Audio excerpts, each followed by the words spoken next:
يا أيها الذين آمنوا إذا نودي للصلاة من يوم الجمعة فاسعوا إلى ذكر الله وذروا البيع ذلكم خير لكم إن كنتم تعلمون. الحمد لله نحمده تعالى ونستعينه ونستغفره ونستهديه ونتوب إليه ونعوذ بالله من شرور أنفسنا ومن سيئات أعمالنا. من يهده الله فلا مضل له ومن يضلل فلن تجد له وليا مرشدا. وأشهد أن لا إله إلا الله وحده لا شريك له وأشهد أن محمدا عبده ورسوله صلى الله عليه وعلى آله وصحبه. يقول الله سبحانه وتعالى: يا أيها الناس اتقوا ربكم الذي خلقكم من نفس واحدة وخلق منها زوجها وبث منهما رجالا كثيرا ونساء واتقوا الله الذي تساءلون به والأرحام إن الله كان عليكم رقيبا. ويقول سبحانه: يا أيها الذين آمنوا اتقوا الله حق تقاته ولا تموتن إلا وأنتم مسلمون. ويقول سبحانه: يا أيها الذين آمنوا اتقوا الله وقولوا قولا سديدا يصلح لكم أعمالكم ويغفر لكم ذنوبكم ومن يطع الله ورسوله فقد فاز فوزا عظيما. أما بعد عباد الله، فإن أصدق الحديث كتاب الله تعالى وخير الهدي هدي محمد صلى الله عليه وسلم وشر الأمور محدثاتها وكل محدثة بدعة وكل بدعة ضلالة وكل ضلالة في النار. أيها المؤمنون،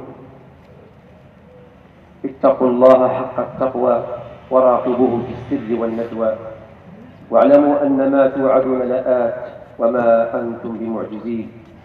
معاشر المؤمنين، بينما الإنسان في هذه الدنيا متنعم بنعيمها متقلب في ملذاتها منغمس في شهواتها، وبينما هو مشغول في كدحه وطلب رزقه، بينما هو يلهو مع أولاده وأهله وخلانه، بينما هو منشغل في هذه الدنيا بجميع الأموال والتفكير في المستقبل والحال، بينما هو كذلك وبدون مقدمات ولا سابق إنذار، فجأة إذ به يرى شخصا غريبا بجانبه فيلتفت إليه متعجبا ويقول له: من أنت وماذا تريد؟ فيقول: أنا ملك الموت، أنا هادم اللذات. فتكون الفاجعة لحظات وداع من غير ميعاد. يا الله، ما كان يؤمله، ما كان يخطط له ويدبره. ضاعت المشاريع وتبعثرت الأوراق وجاءت سكرة الموت بالحق. ذلك ما كنت منه تحيد. في ذلك الوقت يشعر هذا المسكين بقدميه تبردان تخرج منهما الروح شيئا فشيئا. كلا إذا بلغت التراقي وقيل من راق وظن أنه الفراق والتفت الساق بالساق إلى ربك يومئذ المساق. كل امرئ مصبح في أهله والموت أدنى من شراك نعله. قال القرطبي رحمه الله: بينما الفتى مرح الخطى فرحا بما يسعى له إذ قيل قد مرض الفتى، إذ قيل بات بليلة ما نامها، إذ قيل أصبح بائسا لا يرتجى، إذ قيل أصبح بائسا ومعللا وموجها، إذ قيل قد مات الفتى. معاشر المسلمين، إن موت الفجأة يأتي بلا سابق إنذار وبدون شيخوخة أو مرض أو أعذار. ترى الواحد يخرج من بيته وأهله صحيحا سليما فلا يعود إليهم إلا محمولا صريعا، أو يكون بين أصدقائه أو في منزله على فراشه وفجأة يخر صريعا. وفي ذلك الحين يتمنى ذلك المرء الرجوع للدنيا ليعمل الصالحات. ولكن هيهات، فقد حال بينه وبين الرجوع أمر جلل، فلا توبة ولا عمل. وفي ذلك الوقت ينتزع ملك الموت الروح، وتبدأ السكرات والزفرات، ولا تنفع حينئذ الآهات. يتغير اللون ويشتد الحنين، ويبدأ الأنين، ويتحشرج الصدر، وتشخص العينان، يتوقف كل شيء في جسمه، فلا قلب ينبض ولا جوارح تتحرك. حضر الأجل، قال تعالى: فإذا جاء أجلهم لا يستأخرون ساعة ولا يستقدمون. جاء الأجل يا مسكين، فبكى عليك الأهل والخلان، ونادوا بالمغسل ليغسلك، فغسلك وغمضك وألبسك لباسا لطالما نسيته وتناسيته، ثم وضعوك في نعيش وحيدا، لتسأل في قبرك عن كل شيء فريدا، وأنزلوك في بيت الضيق والدود، وحتى عليك التراب من كان لك محبا. ثم رجع من كان معك، ولم يبق معك إلا ما قدمت من عمل في سالف الأيام. عن أبي هريرة رضي الله عنه أن النبي صلى الله عليه وسلم قال: إذا مات الإنسان انقطع عمله إلا من ثلاث: صدقة جارية، أو علم ينتفع به، أو ولد صالح يدعو له. رواه مسلم. ثم قسمت بين الوارثين أموالك، ومحيت من الدار آثارك، وبقيت أيها المسكين في القبر مجندلا، وفي اللحد موسدا، فلا خل ولا صديق، وليس معك إلا ما قدمت من عمل. قال تعالى: وأن ليس للإنسان إلا ما سعى، وأن سعيه سوف يرى، ثم يجزاه الجزاء الأوفى. عباد الله، إن موت الفجأة من علامات وأمارات الساعة. يقول النبي صلى الله عليه وسلم: إن من أمارات الساعة أن يظهر موت الفجأة. رواه الطبراني وغيره.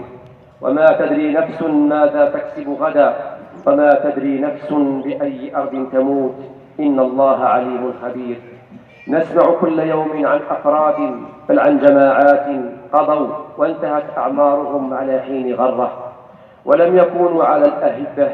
فموت الفجأة يفوت على المرء أمورا كثيرة، فقد يكون المرء في حاجة إلى أن يوصي فلا يحضر، وربما كان في عمل دنيا بعيد عن ذكر الموت والآخرة، فينسى لا إله إلا الله فلا يموت عليها. ومع وجود الموت الفجأة، إلا أن كثيرا منا ما زال في غفلة لم تتعظ بمن سلف، كأن الأمر لا يعنينا. نرى الموت يتخطف من هم حوالينا فلا نتعظ. عجبا لنا، وكيف نتجرأ على الله فنرتكب المعاصي وأرواحنا بيده، وكيف ننسى رقابته والموت بأمره يأتي فجأة. هل يعلم أحدنا متى سيموت؟ كلا والله، إنها لحكمة بالغة، ليبقى المؤمن طوال حياته مترقبا، وداع هذه الدنيا مستعدا للقاء ربه. معشر المؤمنين، إنها لغفلة عظيمة أن يسير الواحد منا في هذه الدنيا ولسان فعله أنه سيعمر ما شاء الله أن يعمر، دون أن يفكر في الموت وسكرته ومباغتته للإنسان وفجأته. فكم ودعنا من حبيب، وكم دفنا من قريب، وكان قبلنا ذلك بيننا يلهو ويمرح، دفناه بأيدينا ونقضنا التراب منها ونسينا، وعدنا إلى الدنيا وانشغلنا بها، وكأن الأمر لا يعنينا. اليوم يموت هذا، وغدا تموت أنت. نعم أنت، فهل اتعظنا ورجعنا إلى أنفسنا وحاسبناها، ورجعنا إلى ربنا ومولانا فاستغفرنا وأنبنا. كل نفس ذائقة الموت، ثم إلينا ترجعون. أقول ما تسمعون، وأستغفر الله لي ولكم، والحمد لله رب العالمين.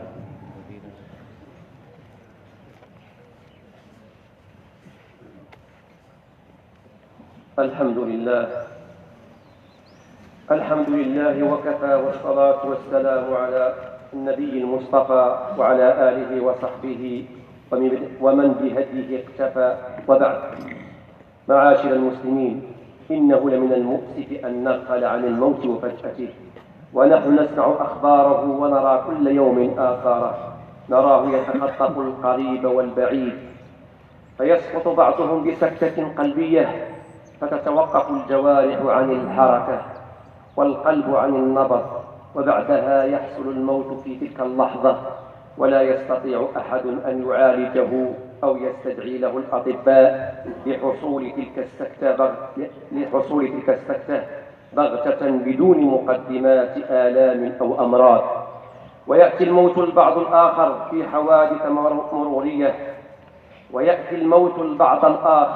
حوادث مرورية فيحصل بسببها موت العديد من الأفراد والجماعات. وأحيانا يأتي موت الفجأة بالجلطات الدماغية، وأحيانا بالقتل المفاجئ وما أكثره في زمننا، وأحيانا بالزلازل والفيضانات وغير ذلك مما نراه ونشاهده. أيها المسلمون، وإذا كان الحال كذلك والموت بانتظارنا في أي لحظة فما عسانا أن نفعل؟ وهل نحن له مستعدون؟ إن موت الفجأة لهو جرس إنذار لنا لنستيقظ من غفلتنا ولنتنبه من رقابنا في وقت انشغل فيه الناس بالدنيا والآخرة ونسوا أنهم قادمون على الله تعالى. فكيف نكون مستعدين لهذا الزائر المفاجئ؟